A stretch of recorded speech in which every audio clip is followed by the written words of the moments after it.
Hello people of the internet, welcome back to my YouTube channel. Here today we're going to be going over the Sticks and Stones multiplayer mode and the One in the Chamber multiplayer mode throughout the Black Ops series from beginning to end. So without further ado, let's jump right into it. Alright, so we're going to be starting out with the Sticks and Stones game mode, which is a game mode that first premiered in Black Ops 1. This game mode was to see 6 players, all in a free-for-all match, with a crossbow, ballistic knife, and a tomahawk/combat axe as their lethal equipment, all fight against each other to see who could get the most points by the end of the game. But there's a little bit of a twist. If you kill yourself by jumping off a ledge or such, or you got hit by a tomahawk or you got knifed, then you would get, quote, bankrupted. And what that would do was it would get rid of any of your points. Now also throughout this match, the radar would always be on, so you could constantly see the little pings where people were. And what's interesting about that is the person that was in first place actually showed up on the mini-map in Black Ops 1 as a golden dot. This is actually a little known fact that's just kind of cool, and I figured I'd point it out. But as I said beforehand, you did get a crossbow, ballistic knife, and a tomahawk. So what you would do is you would run around the map and you would get kills with the crossbow, ballistic knife. And then if you tomahawk somebody, you would get the points for that, and they would lose all of their points. Now the crossbow was still an explosive tip crossbow, so when you did shoot it, you did have the possibility of it sticking into somebody or getting a multi-kill with that. And also in Black Ops 1, you had the wager matches. The wager matches were matches where you paid a certain amount of COD points to get in. COD points were earned from playing other online matches inside of the multiplayer Black Ops 1.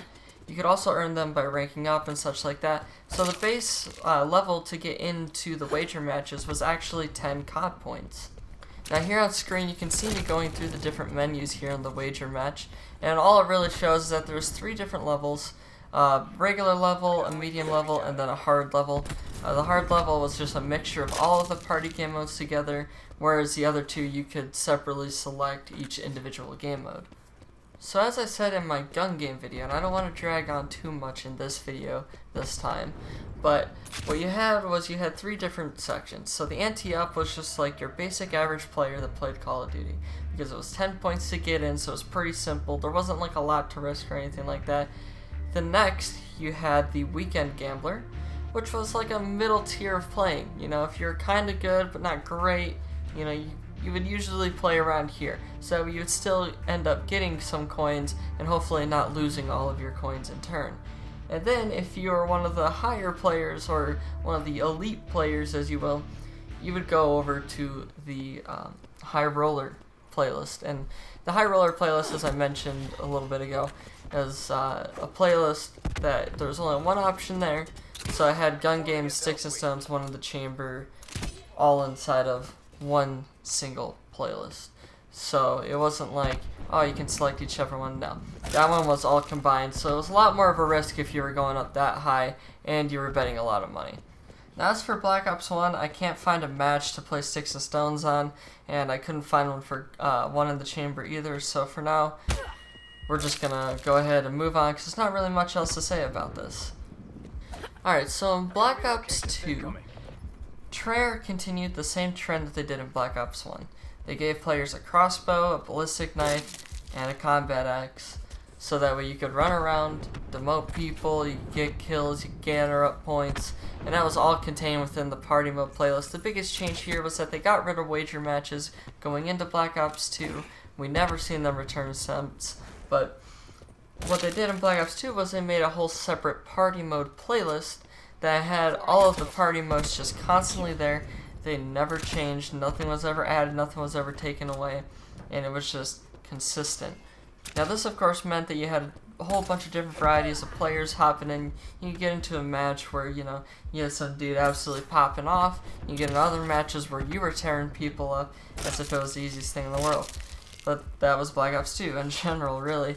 The matchmaking was a little bit different, and there wasn't really any way to separate the skill tiers in that game, so thus you could kind of get mixed lobbies.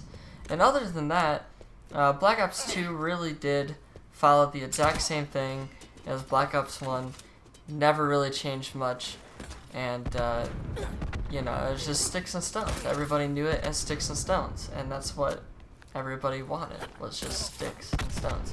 So we'll go ahead and move on to Black Ops 3 then, since I don't really have anything else to say about Black Ops 2.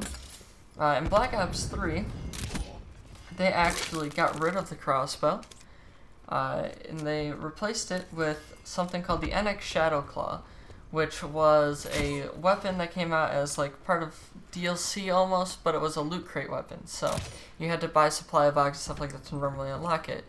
Also in Black Ops 3, the mode was a limited time mode.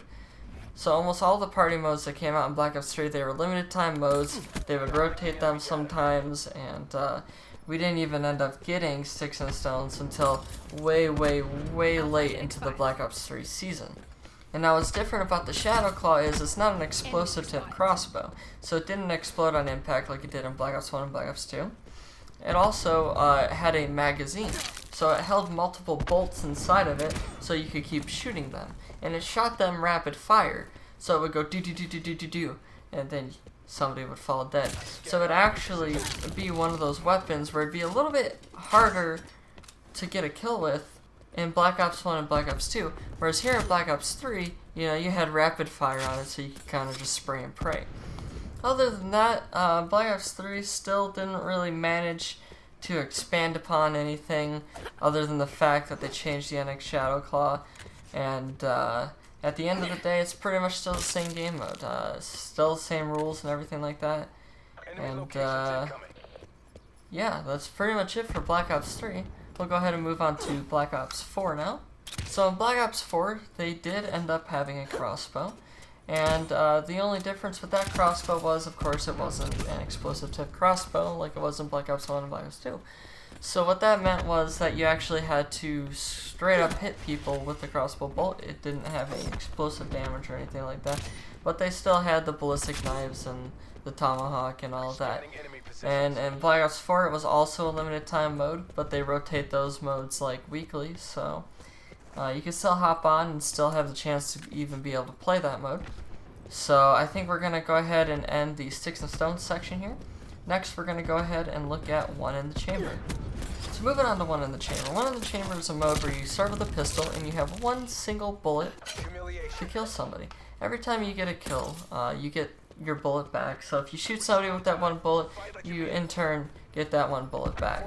But you also had a knife. So what you could do is you could run around, you could knife people, and you could actually gain more bullets. But the maximum bullets you could ever acquire were 6 bullets, because that's as many as would fit inside the original magazine from the Black Ops 1 weapon, which was the M1911.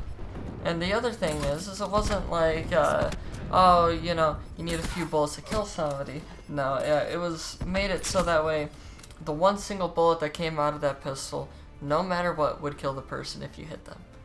So all you had to do was hit them, or you could run up and knife them, like I said, and save your ammunition. And then you only had 3 lives. So if you were running around a lot, you know, you'd end up dying, and then you'd go down 2 lives, and then you'd get to your final life. And then after you finish your final life, you would go into a spectator mode, where you'd spectate other players until the match was finished out. Again, in Black Ops 1, this was another wager mode match. As I explained earlier in the Sticks and Stones section of the video, wager matches were split into 3 sections, and you know, it gave a little bit of a skill variety there, depending on what level you were playing at. In Black Ops 2, the pistol was changed to the Cap 40, which is normally a full auto pistol in the multiplayer of that game, but specifically for that mode it was turned into a semi-auto pistol. Again, you still spawned with 1 bullet, and you were able to knife people to get a bullet back. You still had 3 lives, and of course the minimap was still on, as it is in all of the party game modes. And of course, the only change in Black Ops 3 being that they got rid of the wager matches, so, you know, skills were kind of mixed together throughout that entire game mode. Now, Black Ops 3 never ended up having a One in the Chamber mode, which actually upset a lot of fans. One in the Chamber is actually one of the more popular modes because it's very skilled in that you have to hit that one shot, or you have to be good at knifing, otherwise you're always going to lose the game. So there's a lot of people out there who really enjoy One in the Chamber because it gives them a game mode to where they can accelerate at because of their skill over just random chance, like sometimes happens in regular Call of Duty matches. So because of the anger over it not being in Black Ops 3, Black Ops 4 did end up coming out with the game mode again, but this time, instead of like a normal pistol that would have been in the multiplayer, they actually ended up using the specialist weapon called the Annihilator. The Annihilator was a weapon that was created in Black Ops 3 for the operator Seraph, and she returned in Black Ops 4, and so did her Annihilator, which is normally a one-shot pistol as the specialist weapon, and then of course in One in the Chamber it was still a one-shot weapon. But the only difference being that in Black Ops 4 you could only hold up to 3 bullets inside of the Annihilator instead of the 6 that you could in Black Ops 1 and Black Ops 2.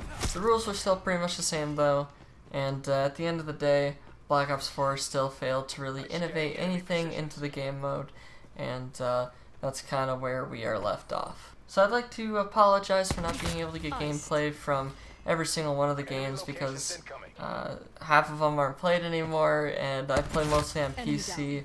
I'll be honest, Call of Duty's for a long time have been notorious for dying really quickly on PC. So it's really hard to find lobbies, and they're very, very scarce. But I'd like to thank you guys for watching this video. If you enjoyed it, please leave a like rating. If you'd like to see more of my content, hit the subscribe button.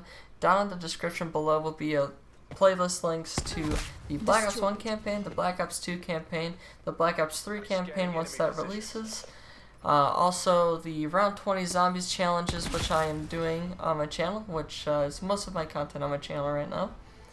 And then also just an entire playlist with a mixture of every single video in case you want to go through and see everything that I've made to build up the hype for the release of Black Ops Cold War here on the 13th of November. So if you're wondering what next week's video is going to be, we're just going to be going over standard Black Ops series multiplayer features and like special one-off things from each of the multiplayers all the way through Black Ops 1 through Black Ops 4. Just kind of giving you a general idea of what to expect in Cold War 2, giving you like a little bit of the gameplay that I captured from the beta, and just kind of going over all of that stuff. So I will see you guys then, and until the next time, Learn69 is out.